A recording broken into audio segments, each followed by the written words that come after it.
નમસ્કાર, શુભ સવાર. એક વિશિષ્ટ વિડીયો સાથે, એક વિશિષ્ટ વાત સાથે ફરીથી ઉપસ્થિત આપની સામે. 3 મહાન વ્યક્તિઓ એક સાથે યાદ આવી રહી છે: કબીરજી, તુલસીદાસજી અને લોર્ડ ટેનિસન. કબીરજી કહે છે, એસી બાની બોલીએ મન કા આપા ખોય. એસી બાની બોલીએ મન કા આપા ખોય. આપ હું કો શીતલ કરે, ઔરન શીતલ હોય. તો તુલસીદાસજી કહે છે, તુલસી મીઠે બચન से सुख उपजत चहु और. तुलसी मीठे बचन से सुख उपजत चहु और. बशीकरण यह मंत्र है, परिहरु बचन कठोर. તો અંગ્રેજી સાહિત્યના મહાન કવિ લોર્ડ ટેનિસને એમના એક દીર્ઘ કાવ્યમાં એક બે લવર્સ ગાર્ડનમાં બેઠા છે, પ્રેમી પ્રેમિકા, એના વચ્ચે એક સંવાદ લીધો છે. આમ પ્રેમિકા પૂછે છે કે vote is the food of લવ, અને પ્રેમીના મુખમાં ટેનિસને આ શબ્દો મૂક્યા જે વિશ્વભરમાં કોટ બની ગયું છે વાક્ય. પ્રેમી કહે છે,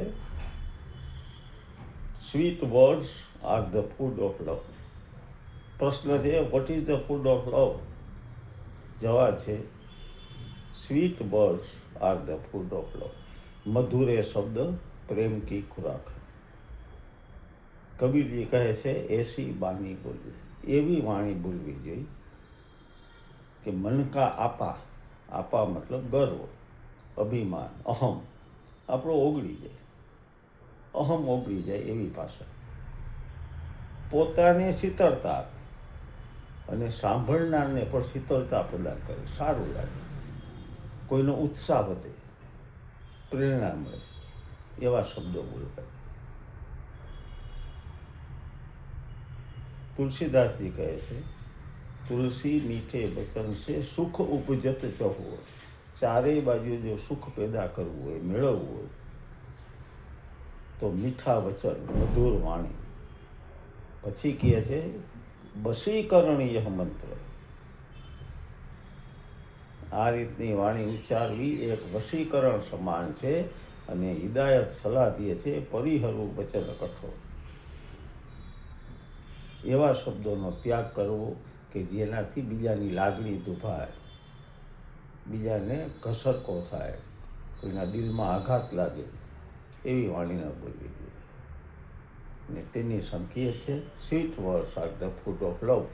સંબંધોની અંદર મીઠા શબ્દો, મધુર શબ્દો, ગમે તેવા શબ્દો, હે ને, પ્રેમાળ શબ્દો કે જે સંબંધને લાંબા સમય સુધી સ્થિર રાખે. અહીંયા એવી વાત નથી કે કોઈને મલમ લગાડવો, મીઠી જ મારે રાખવી, પોલિસી જ કરવું, એવી નથી.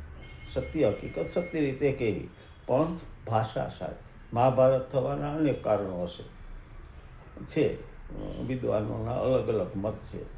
એમાંનો એક મત છે કે દ્રૌપદીજી કટુ વચન બોલી ગયા કે આંધળા નતો આંધળો, અને બોલતી વખતે એ કુપાલંભની ભાષા, કટાક્ષની ભાષા.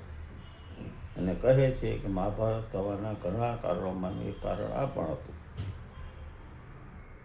આંધળાના આંધળા. જીભ છે ને એને હાડકા નહીં, હાડકા ભંગાવી નાખે. એનાથી આપણે કોઈનાથી દિલને દુઃખ થાય એવું ન બોલે. સદગુરુનું એક બહુ સુંદર વાક્ય છે, truth awakes the hearts. Truth awakes the hearts. સત્ય હૃદયોને જગાડે છે. હાર્ટ્સ લખ્યું છે. સત્ય હૃદયોને જગાડે છે, બોલનારને અને સાંભળનાર. અને એટલે તો સત્સંગનો મહિમા છે. ન બોલી શકાય તો મૌન રહેવું, પણ બોલીએ ત્યારે આપણી ભાષા ગરિમાપૂર્ણ હોય, સ્નેહસભર હોય, બીજાના દિલને ઠેસ ન લાગે તેવી હોય. તો કબીરજી, તુલસીદાસજી, ટેનિસન અને આજુબાજુ તમે જોયા હશે ઘણા માણસો કે જેની વાણી મીઠી છે, મધુર છે, એનો વ્યવહાર મધુર છે. તો એના વેપાર ધંધામાં પણ, હું જ્યાં રહું છું એ મહાનગરમાં એક જ લાઈનમાં ગ્રોસરીની 3 દુકાન છે કરિયાણા. એક દુકાન બહુ સારી ચાલે છે. એનું કારણ એ નથી કે અહીંયા ઉત્તમ વસ્તુઓ મળે, પણ ત્યાંના માલિક, એનો પુત્ર અને ઇવન 2 રાખેલા નોકર, બધા એની ભાષા ગરિમાપૂર્ણ.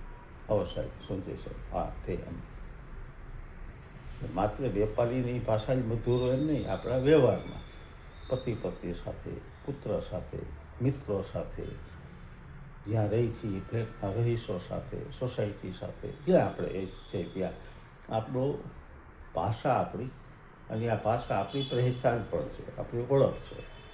તો આપણી વાણી એવી રાખીએ જે બીજાને પ્રેરક બને, બીજાના દિલને ઠેસ ન પહોંચે. કબીરજી, તુલસીદાસ અને ટેનિસને યાદ કરીએ. આવતીકાલે એક વિશેષ દિવસ છે, ને વિશેષ દિવસના ઉપક્રમે એક વિશેષ વિડીયો લઈને આપણે મળશું આવતીકાલે ફરીથી. નમસ્કાર, હેવ એ ગુડ ડે. ચેનલને લાઇક્સ કરજો, ફોરવર્ડ કરજો, સબસ્ક્રાઈબ કરજો. મળીએ ફરીથી. ધન્યવાદ, પ્રણામ, જય અરુણાચલ.